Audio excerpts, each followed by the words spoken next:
All right, guys, welcome back to the channel. So today's video is going to be a little bit different. We're going to talk about Dodge tuning. Right now, I've got a 2014 Dodge Charger. This car has the 5.7L Hemi.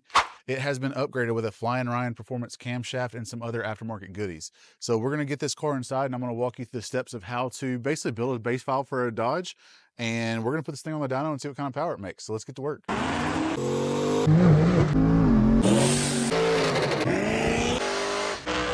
All right, so let's pop the hood on this thing and see what we've got going on. I do know it's got a camshaft and it's got aftermarket rods and pistons. I don't know if it's got anything else done to it. Looks like we're bone stock.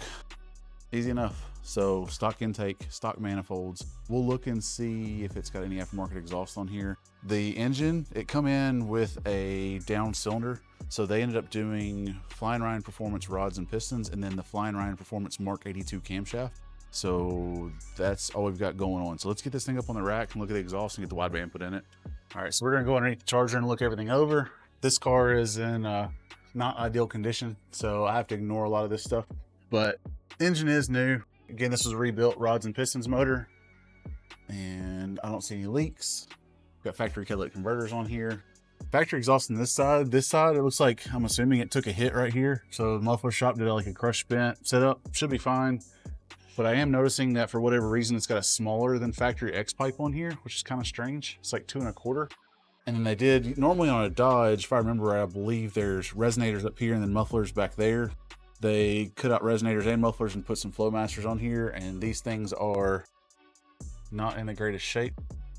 So I don't plan on this car making a ton of power. It's got crush bent 2 1/4 exhaust. So I mean, it sounds halfway decent, but I don't expect it to make any type of good power. Rear tires are kind of smoked, so we're going to limit dyno speed. I don't see any cords showing. Not an ideal combination, but I'll get it dialed in the best that I can. So let's get the wideband in it and get it on the rollers. All right, guys, so got the Charger up on the dyno, and I just want to go over with you guys some of the Dodge basics. Now, we're going to go more in depth on the Dodge tuning side of things, but I just want to kind of give you guys an intro. So Dodge is actually very similar to GM when it comes to tuning, as far as using speed density, having cylinder air mass, having P ratio, all that stuff. It's all kind of stuff what we've talked about before. This car, like I've told you guys, it is a stock car with just rods, pistons. I think the plan was to pro charge it at some point in time. This is not the application that I would want to pro charge. It seems like the car is just a little too far gone, but just my opinion. So it's got FRP rods and pistons, so it's forged rods and pistons, and it's got the FRP Mark 82 camshaft. So let's go ahead on and pull up what that camshaft is. And now, if you're not familiar with FRP, it's the Flying Ryan Performance. He's been around forever. I mean, I remember being on the Dodge forums back in like 2000, 2001, and he was on there doing tuning and always messing with Dodges back then. So super good company to work with. I prefer their camshafts over anybody's so far. I've tested a lot of Mopar camshafts, and his just seem to always make the power that's promised. So anyways, this camshaft is pretty mild, 220, 228, 113 plus 2. This is a VVT camshaft that does use a VVT limiter. So we are going to utilize VVT timing still, or it's not going to have this great big, 30, 40 degree swing like some of the camshafts do. So anyways, that's the cam spec. So let's go ahead on and build a base file for this thing. So I've got, obviously, the car for it to be up on the dyno right now. I did already build a base file for it. I actually built a base file for this car while I think I was in Florida, and I emailed it to the shop. So right now I've got the factory tune pulled up and then my base file in the background. And again, my base file is just something just to get it started, get it moved around, let them, warm it up, check coolant levels, all that stuff. Because again, they just put the engine in here. So first thing we're going to do, just like the other cammed vehicles, like all the GM stuff, we're going to go under idle, and we are going to go under RPM. And this car has a stock converter in it. So, where GM, some of the vehicles, I'd tell you just to go on, and if you're going to up it 50 or 100 or 200 RPM, whatever, I usually would tell you just to go and do it all. Mopars are a little bit different. Mopar actually runs a lot of RPM, idle RPM, especially when cold. So what I'll usually do is I'll usually just modify the areas that are essentially lower than what I want this car to idle at. So this car, I think, is going to have a pretty stable idle right around 700 RPM. We may have to bump it up a little bit more, but I think 700 is going to do it pretty good. Dodge also, there's stuff in the operating system, and this may be a HPtuners thing, it may be a Dodge thing, I'm not sure. But say I want this car to idle at 700, if you type in 700, it may actually change the number to something else. So anyways, let's go ahead on. You guys will see right here. Only thing I need to change is I want to change the 664 and I want to make it 700. and you guys will see that now it shows 704. So that's, I typed in 700, it says 704. We roll with it like that. So same thing we're gonna do here on the elevated flex fuel. I'm just gonna type in 700 and it's gonna roll to 704. So we're just gonna kind of go through here and do the same thing. This stuff is self-explanatory for the most part. All right, so transmission base set point. We got park neutral. You look under here, the lowest RPM is 696. It's totally fine with me. Same with park neutral with AC on, 696. It's totally fine with me. You just kind of go through and just look at all the different tables. This one is zeroed, so obviously we don't have to make a change because it's not used. So you just want to go through here and make all the changes necessary. And I mean, you can click on every single tab and just make sure you're covering your ass, basically. So you guys will see even IET based. You'll see where it drops down, 672, 648, 624. You'll see in my backup file or my mod file that it was set to 696. Anyways, let's move on. So under airflow, under the PID stuff, in order to get the car running, we don't need to make any changes. Basically what this is this is kind of like your over under spark tables for GM. So you'll see idle torque spark proportional is like an immediate change. It's the fast one that makes the large change. And then when you see derivative is like the little one that controls it. So technically this is a PID system. So you have P, which handles the large changes, then I helps to calm it down more, then D calms it down even more. That is something, I mean, we could talk about PID systems for hours. You guys just Google it and read through. You'll be able to find plenty of, videos on YouTube, plenty of data that you can look through as to how a PID system works. But this idle, spark, and throttle position all works off of PID for these. So say you started up and it's chopping a little bit too much, you can actually tame your idle torque spark proportional drive. You could tame this down, like you could say you could cut it down by like 0.75. And now this is not timing numbers, this is foot-pounds of torque, but essentially it's the same thing. When you cut this down, the car will chop less. If you increase it, the car will chop more. So we're not gonna make any changes for the base file on that. We're gonna go into airflow. Now, I'm glad this actually pulled up just like this is. So this car runs on what they call a neural network. And a neural network is essentially, it's kind of like VVE or virtual volumetric efficiency on the GM stuff, but it actually has machine learning incorporated into it. So basically the VE table in this car can learn itself, and it actually learns its environment, and it actually just, it's literally like artificial intelligence. So when it comes to learning how to tune the neural network, to do this car justice, you actually have to buy tokens from HPtuners, and you actually create a neural network file, you upload it to the website will allow you to get in and actually change it like a VE table, and then it recalculates all these tables that you're seeing right here. And basically you just keep doing that just like you're tuning your VE table, but you have to buy tokens. The tokens are like, I think they're like 25 bucks a piece. It's been a while since I bought tokens, and it would probably take, I don't know, a couple weeks or so to get the neural network dialed in on this car specifically. So for naturally aspirated applications, especially when they're cammed, I recommend disabling the neural network for ease of tuning. Now, if you're working on your own car, by all means, feel free to do neural network. If this was my car, I would probably do neural network as well, just because I'm super OCD. But for the general public and performance application, I would say tuning it how we're about to tune it is good for like 99% of people. I have not noticed any ill effects as far as drivability concern goes with running a neural network disabled. Because basically what happens is when we disable neural network, it actually activates the speed density table. So we actually have VE tables just like normal. So we open up our VE table. This is a factory VE table, which you'll see how choppy it is. Not sure why it looks like this, but that's how it looks. So we've got ratio over here, which is basically like P ratio. And then we've got RPM up here, and this is VE just like normal. So again, by disabling this, it activates our VE table. If this is enabled, our VE tables are used for reference, but they are not used for actual fueling. The fueling is controlled by neural network. So some places, some tuning places that teach you how to tune will tell you to run neural network, and they will actually have you essentially rape the injector data. And on a vehicle where you haven't really altered VE, so say you're tuning on a Hellcat, it's got pulleys, and you've changed injector data, you really don't have to work on neural network on that one because there's nothing volumetric efficiency wise that has changed. So then you could actually dial in your injector data. So like whenever I tune, say a giveaway Trackhawk, I was actually tuning using neural network, and I was just dialing in the injector data. But in this application, we have factory injectors and we have a camshaft that has changed to VE. So we're going to work on our VE table instead. So this is how I choose to do it. Again, you guys are more than welcome to do it however you want. For this car, we're going to disable neural network, which I've done.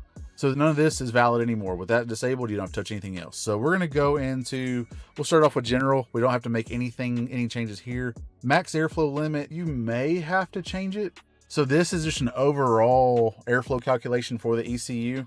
Say this camshaft's gonna add, I don't know, say 20% more airflow. Then we could just take this number and multiply it times 1.20, and whatever that increased value is, we could put it in here. A lot of guys will max this out. I try not to max out anything ever.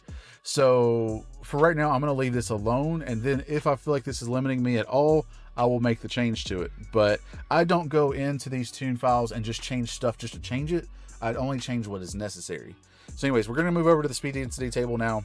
And obviously we got to change our VE table for this camshaft. I have tuned this camshaft several times. So what we're going to do is I'm just going to move over one of my VE tables from a known good car. It does not mean that these values are going to be valid for your vehicle, and it doesn't mean that these values are going to be valid for this vehicle. This is just a get me in the ballpark VE table. So you guys can see kind of where we're going. This is the factory table, and this is my table once I'm finished. So I'm going to go ahead on and move those over. So I'm just going to go under compare, view comparison log, and I'm going to make change. Under electronic throttle, we don't have to touch any of this. A lot of guys will come in here to throttle body model and they'll make a change, but the throttle body itself hasn't really changed its flow. So obviously with this engine producing less vacuum, there is technically going to be less volume of air moving at each specific blade angle, but traditionally I don't have to touch the throttle body model very often on Dodges. Now we get into the blower stuff for the aftermarket throttle bodies for sure, or the larger throttle bodies, absolutely. But this car is a stock throttle body as well. So again, we don't have to touch any of this to get this car running. Charge motion device, this car doesn't have those. That is the short runner valve. So it's like the kind of like IMRC is for Ford. So it's a variable length runner intake manifold. The 6.4s have it on these, but the 5.7s do not. Variable camshaft, this definitely has to be calibrated. If you have questions as to where to even start, you can talk to the person that you got the camshaft from. Sometimes they will give you values that will get you in the ballpark, but this is a topic where I have tuned this camshaft quite a few times in this application. So we're going to go ahead on, and I am going to copy over selected difference on the V table. Now, if you notice how the speed density table is still showing up, that just means the axis is going to be off a little bit. I'm not too concerned about that. My values are for sure in it. Pressure control, you don't have to worry about that. Neural network, we've already talked about. Exhaust, we don't have to worry about that. Fuel. So, okay, so this is a specific change to Dodge that is different than GM. It's different than Ford. So Ford and GM both use air fuel ratio. Now GM will use equivalence ratio for whenever they're doing like open loop fueling and they're doing power enrichment. Ford will use, traditionally they'll use lambda as the modifier for like power enrichment or something like that. Dodge actually does it different. They actually do, instead of it being an air fuel ratio, they do fuel air ratio. In order to find out the fuel air ratio, it's literally just a backwards calculation. If we pull up FA stoic, you will see our FA stoic is 0.0688. So what we can do is we go under calculator and we can do 1 divided by 0.0688, and that gives us a stoic value of 14.53. Now this car is obviously running on the E10, so I personally like to change the stoic value to match E10. So in order to find the new value, what we're going to do is we're going to clear this out, and we're going to do 1 divided by 14.08, which is the E10 stoic point. And that gives us this number right here. Now this number right here, obviously we've only got a certain amount of digits that we're going to run, but I'm just going to copy this completely. So Control C, and then I'm going to paste this in right here. And I'm actually going to go under alcohol composition, and I'm going to type this in as 10. And the reason why I do that is just because I like to be uniform in all of my changes, and I like to make sure that the ECU actually comprehends what's going on and what I want it to see. So what we have to do is we have to do that for stoic even and stoic odd. I will be honest, I don't know why these are here. Obviously this says fuel air ratio for stoichiometric for even cylinders in the firing order.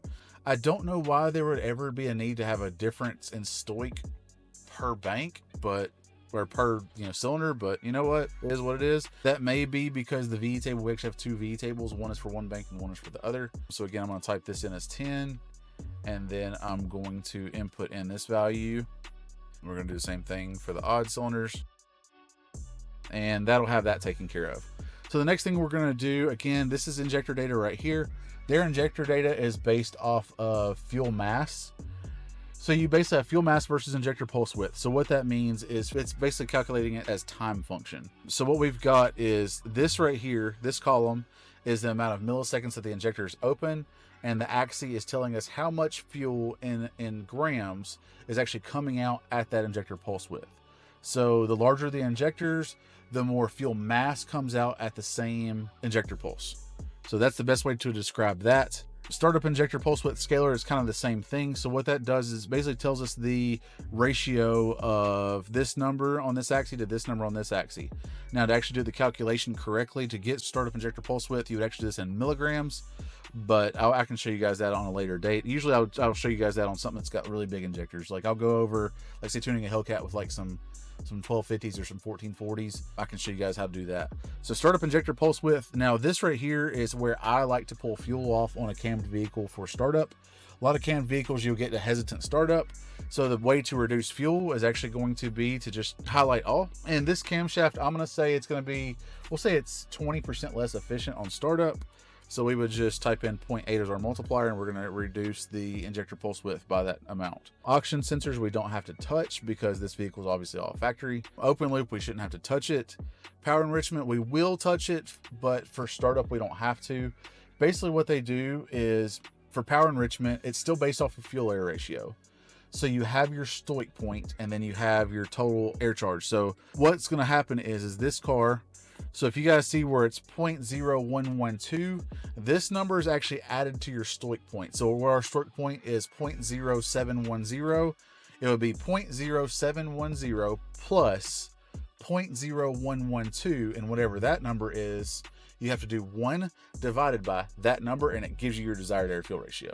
It kind of sounds tricky, but it's actually, it's not terribly hard. It's kind of a pain in the ass, especially when you're used to working with GM stuff and Ford stuff, but it's still a good system. So you guys, all you have to know is that the higher the number this is, the richer the car is going to be under power enrichment. So obviously we have basically a set value here, and it richens up as RPMs increase.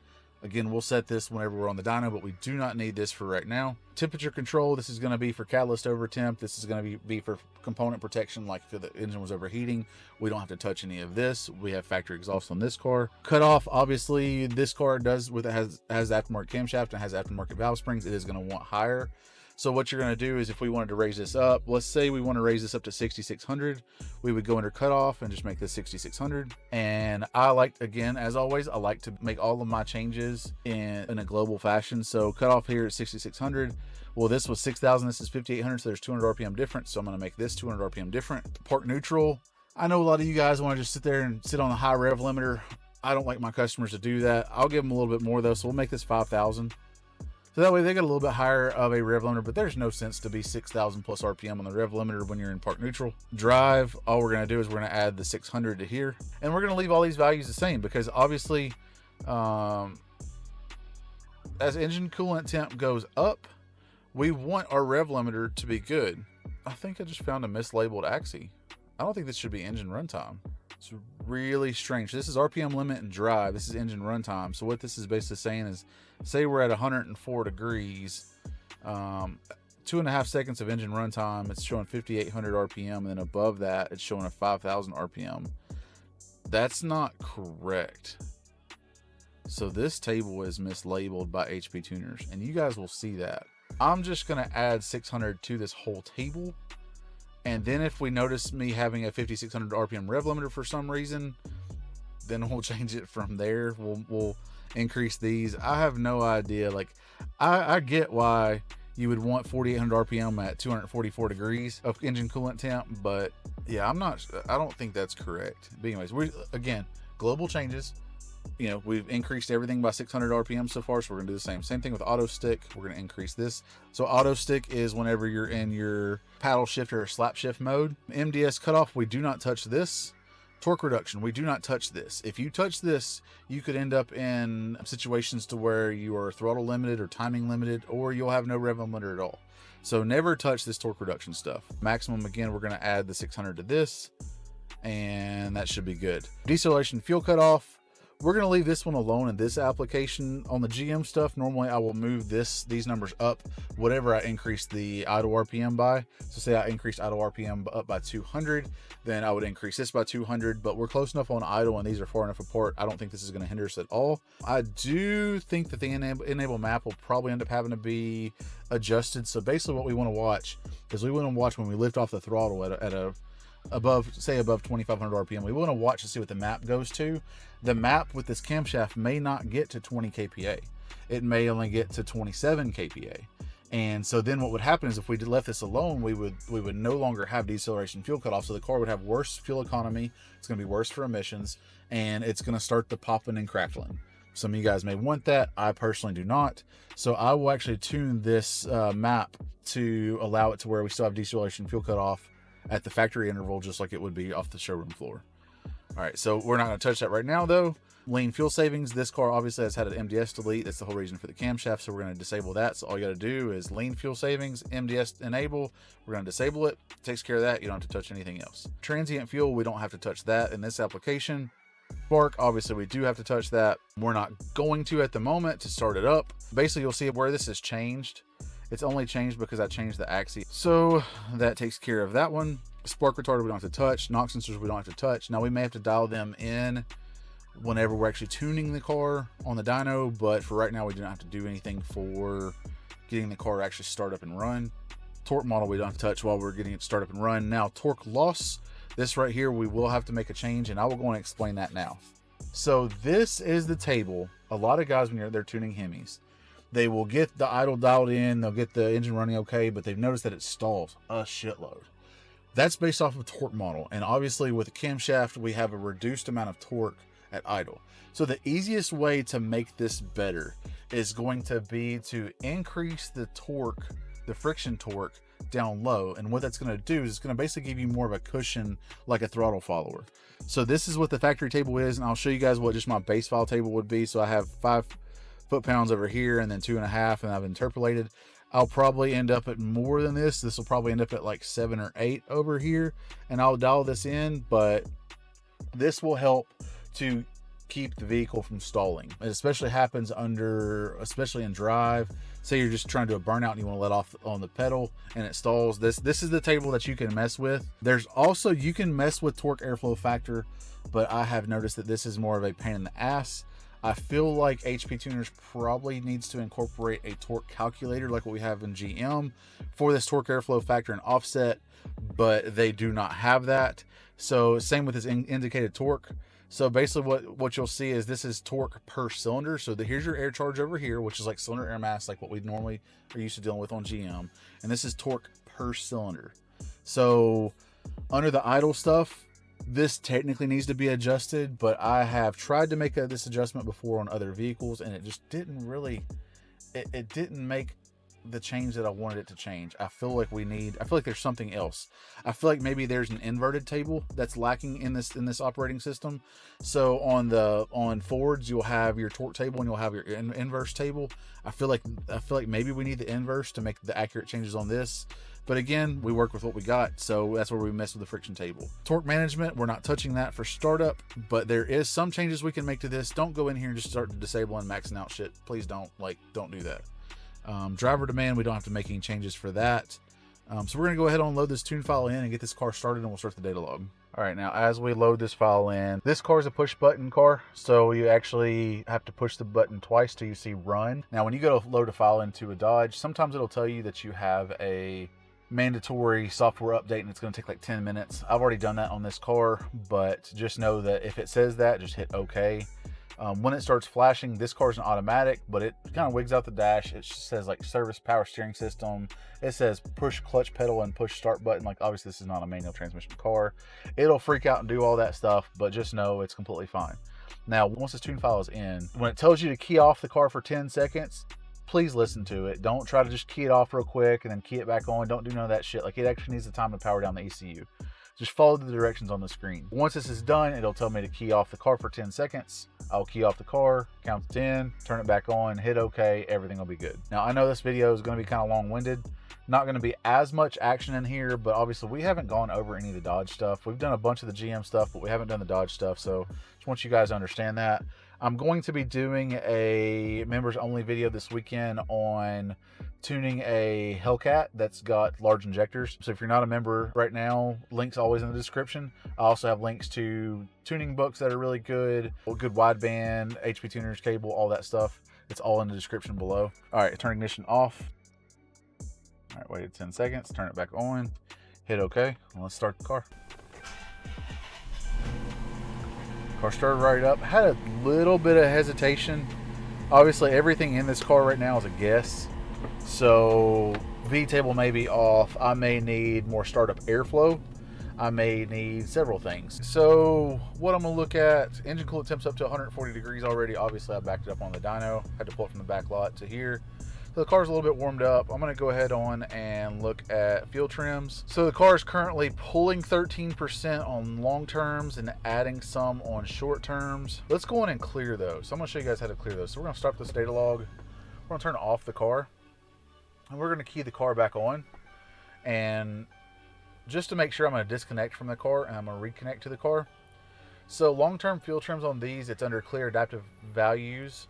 In order to do that, you got to be key on, engine off. What you're going to do is you're going to click the little green power button, and we're going to go under, I think it's under special functions. Yep, special functions, reset all adaptives. Again, engine is off, ignition is on. Reset all adaptives. It's going to tell you turn ignition on, engine should not be running.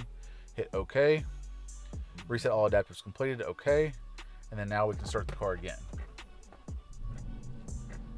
Car actually started better that time, so those long-term fuel trims may be from where I think they tried to run it without having the base file in it. Gonna watch short terms. When it comes down to tuning, obviously I have set up for tuning neural network and I also have set up for VE, so we're just gonna look at VE table. So we've got pressure ratio over here to the left. We got the axis for RPM up top. Now this axis currently does not match what I have in the car. I will change that. But for right now, we're just gonna try to work on our speed density side of things. So it's just like tuning on a GM car, where if we're 12% off here, then we just reduce that amount under speed density right here. For whatever reason, my axis did not change. All right, well, I gotta change my axis on VE table. I thought it changed, but apparently did not. So I'm just gonna use this axis right here. That looks good to me. So I'm gonna change that and I'll be right back. All right, so I wrote that in. I'm gonna go, I forgot, I hadn't showed you guys this, but I've showed you in other videos. Change the axis, all you gotta do is RPM, and you just change what you want it, whatever you want it to be. So I went ahead on and made it match what the data log is already set up to. But as it looks like right now, it looks like we're going to need to reduce the V table by about 10% or so, just to kind of rough this thing in. The wideband is installed in the car right now, but I don't have it actually turned on at the moment. I'm just looking at oxygen sensors right now and just trying to get us in the ballpark. Yeah, so it looks like about a 10% change. So we can just kind of make a blanket change. We look P ratio, we're up to like 0.6. So all right, so 0.6, we're gonna roll over right here. We're just gonna type in 0.9 as a multiplier. What I'm gonna do is I'm going to interpolate between vertical bounds, and then we're gonna interpolate between horizontal bounds, and then I'm gonna copy this, and then we're gonna move it over into VE bank 2. Now Dodge, you actually do have bank to bank VE tables, and you can actually tune it bank to bank. Now, in my opinion, it is not necessary, as I have never tuned a VE table for any V8 bank to bank unless there was different lengths of runners in the intake manifold. So I will watch fuel trims, and if I see a lot of fuel trim swaying towards one side, I may make a change, or I would have them pull out the injectors, have them flow checked, and smoke test it. Again, this comes down to, I'm tuning this car for the 99 percentile, essentially. This car is going to drive great. The customer's not going to have any complaints. But I'm showing you guys that if this was my car, again, I would be tuning neural network. So what I would probably do personally, if this was my car, I would probably tune each V bank, either side. I tune them both with the wideband and the narrow bands. And then I would tune the neural network. And then I would turn it all on. And I would spend forever tuning a car. That's how I am personally. But for my customers, I give them the best results that I can give them in the time that I have allotted. And so people have to understand that there's no way anybody could afford to pay a tuner to tune on their car for a month like that. As much money as I make per hour, the cost would be extreme. So I do it in the most cost-effective way that is going to give the customer the results they're after, and the car's going to drive like it's supposed to with no weird quirks to it. But you guys have to understand that if it's your car that you're working on, you can tune both banks. You can tune the neural network. You can do it however you want. I'm doing it for this application. So anyways, we're gonna load this in, or I'm gonna save this. We'll just file, save as. We're gonna load the tune file in and we'll check it again. All right, so Dyno is set up. Wideband is up and going. So far, everything's looking good. So on these, there's an ABS pump fuse. There's 2 ABS fuses under the hood. One will make the car not even want to shift and all that. The other one will allow the car to run on the dyno just fine. So I'm gonna do that real quick and then I'll be right back. So one thing I will tell you is I have not touched spark at all other than modifying the axis. So timing is factory. So it should be somewhat in the ballpark. Now I'm gonna tell you guys that always ask about timing. I want you to understand that Hemis for sure do not want as much timing as what you would put into an LS. The cylinder head is far more efficient on a Hemi. You almost want to treat these almost like you would like a really good head on an LS7, to where this car is probably going to want, I mean, if I had to guess, I'd say somewhere between 18 to 21 degrees up top peak, and that's like a max. I don't know what kind of fuel this thing has. It's probably 87, so it's probably going to want less. I'm not real sure what was up with that. Wideband was kind of wigging out. I don't know if y'all saw, the car was running super rich and it was adding a bunch on short-term fuel trims on bank 1. I have the rear oxygen sensor out, so it may have been using the rear oxygen sensor. Hemis will do that. They'll actually use a correlation between upstream and downstream. So far, everything looks pretty decent. Let's put it in third. So you can see how much closer we are, and you can just kind of work through it. So, I mean, you guys, if you're just driving to work, I mean, you can just data log the car. I mean, honestly, the data logs don't matter how long they are. You can take a 30, 45-minute data log, you know, if you're driving to work, and let it fill in these tables, and it'll give you a real good idea of how far off you are as far as fuel trims go. I'm going to go ahead on, and let's go back down in a second, and let's just lay into it and see where we're at here fuel ratio wise up top. So not terrible. Started to get a little bit lean up top, but nothing bad. Car was showing a little bit of knock. As of right now, we don't know if that's going to be real or not.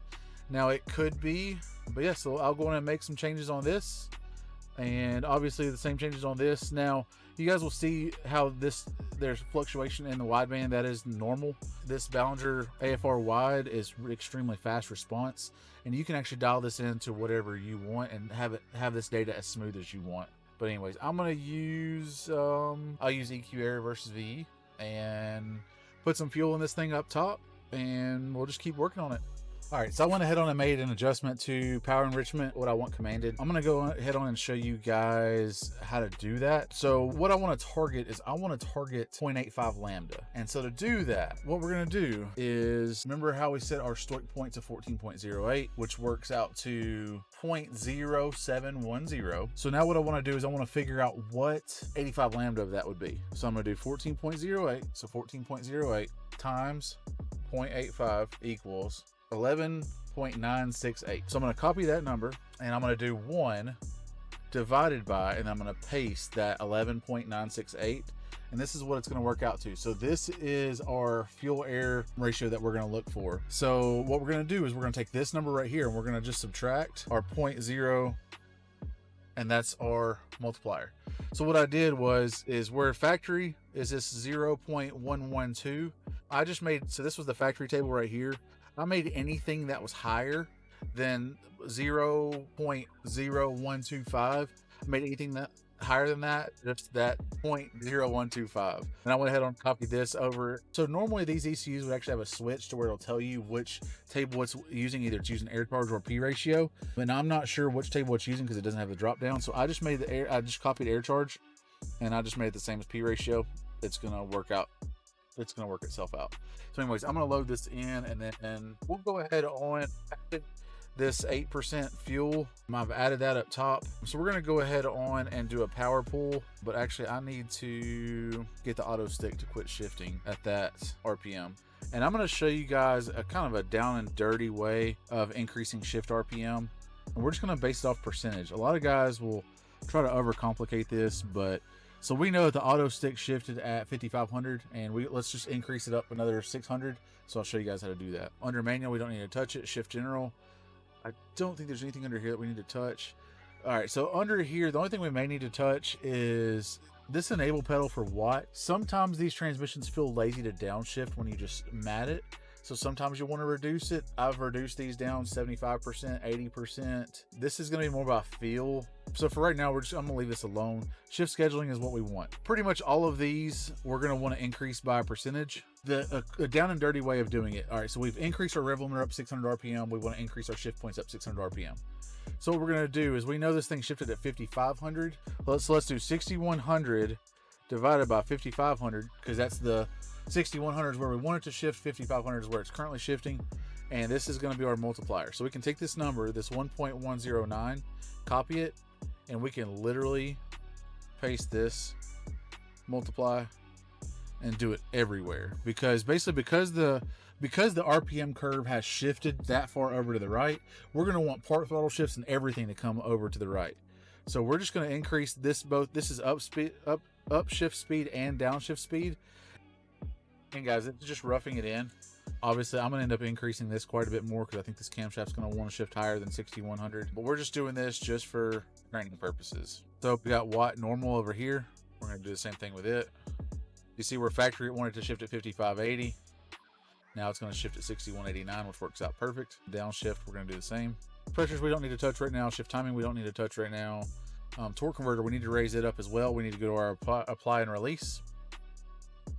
And we're going to move it up that same 11% almost. Because again, we want to make our changes universal to where everything works like factory. So we're basically moving up all shift points and torque converter lock up 11%.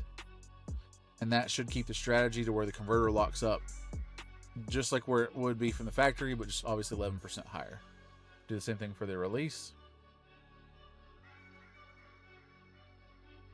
In the transmission, we shouldn't need anything else. Max engine torque, that should be fine. Versus auto stick, that's definitely fine. Versus gear, should be fine. We're not going to mess with any torque reduction or anything like now. All right, so we're going to save this file as save as mod 3. All right, so engine file and trans file have been loaded in. I have a check engine light right now. Sometimes on the Mopar stuff, you'll get a check engine light if the ECU didn't power down enough, basically. So I'm going to shut the car off, reconnect to the vehicle, and I'm just going to clear the codes. I'm not terribly concerned about what it is, because again, it's usually a communications error, and that's just from maybe my 10-second countdown wasn't 10 seconds, maybe it was 8 seconds. That's all I can guess at. Anyways, wait for the wideband to warm up. Go ahead on and get this thing rolling. Go on and get it in the third. All right, so we're in third gear, so it's probably going to auto shift right around 6,100 as we set it to. But let's do a little bit of a pull.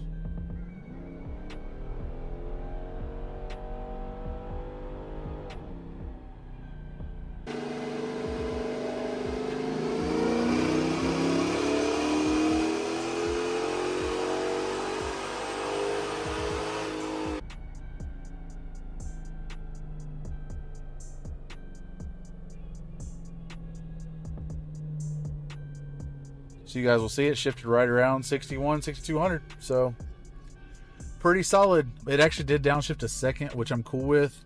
Again, this thing on those winter tires, and this car has a 306 gear. The more I actually think about it, third gear on these is a 1.41, I believe. Yeah, 1.41. So we're actually going to tune this thing in second gear just to keep the tires from going over 100 miles an hour, because y'all saw these things are not. I mean, there's no cord showing, but I don't want to hurt the car any more than it's already hurt.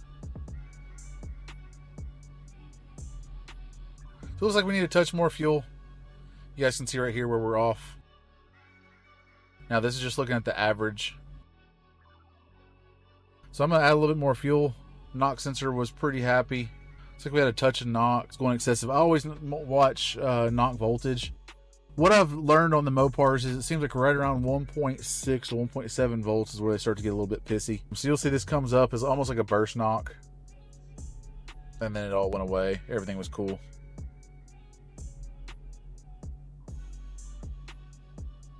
All right, so I'm gonna add some fuel, and then we'll go ahead on and get the dyno set up, and I'll start doing some actual power pulls, and we'll put some timing in this thing if it wants it. It may actually be exactly where it wants. We don't know just yet. All right, so ignore these power numbers. That's from yesterday. I'm gonna start the test. Got the dyno set up. We're gonna do a pull from 3,000 to 6,300, and I'm just gonna do it in second. If I can get this thing to hold second.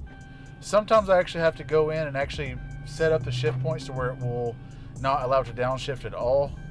So 3,000 may be a little bit too early of a start. It may try to downshift to first, it may not. I may also just roll into the throttle, but as of right now, everything's looking good. So let's go. I just rolled into the throttle, in case anybody was wondering.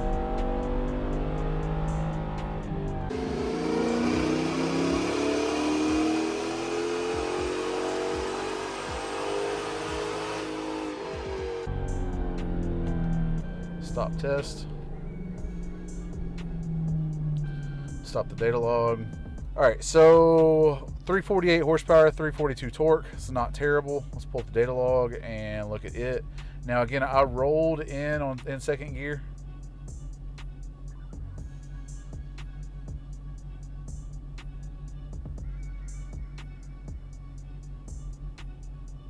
Looks like fueling looks halfway decent. We go into cat over temp protection. You guys can see where we're basically like 0.85, like what we had talked about. Then you'll see where the car runs rich all of a sudden. That's cat over temp protection. So everything looks pretty good. Knock sensors aren't doing anything. So let's try to put some more timing in this thing. So timing on this car is going to be just like a GM. Like I said, it doesn't want near as much as a GM. You guys can see where I'm at on timing right now. Again, this is the factory table. That all I did was just change the axis. So I'll probably put like a degree or so in it, and then we'll do another hit. So I'm gonna let the car cool off for a minute because obviously we're in cat over temp protection right now. So I'll let it cool off and then we'll do another pull. All right, so we're gonna go ahead and do another pull. And just so you guys know, if you can see this, I know my laptop doesn't have the greatest resolution. Flywheel horsepower is roughly, it's calculating 441. I know a lot of guys are gonna be like 348. That car's rated at like 370 horsepower or whatever. We're talking about at the wheel and we're on a Mustang dyno. So anyways, I'm gonna start this test again and get up in a second gear. And we'll see how this one does. Hopefully it'll pick up quite a bit more. I think the, just gonna have to, this will be the final pull for today. Just gonna roll in.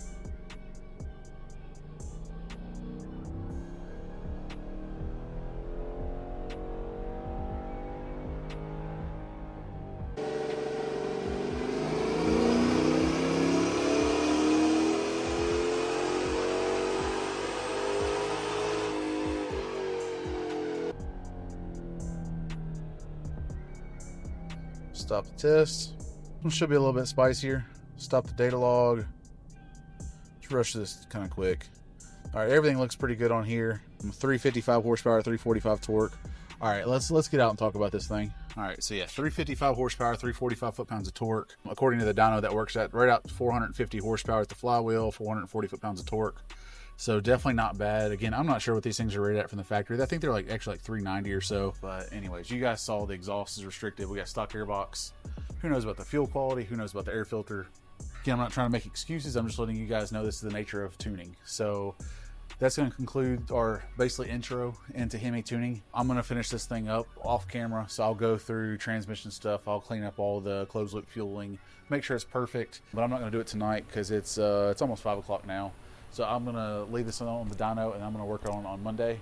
So anyways, I hope you guys liked the video. Apologize for a little bit of delay in videos. January, we had weather come through. So I wasn't on the dyno for like a week and a half, 2 weeks. And just basically had to play catch up to the point where I didn't have the time to make a video on the stuff I was doing. I was just trying to bang it out. So I've done a bunch of blower Camaros and stuff. But anyways, weather's pretty again.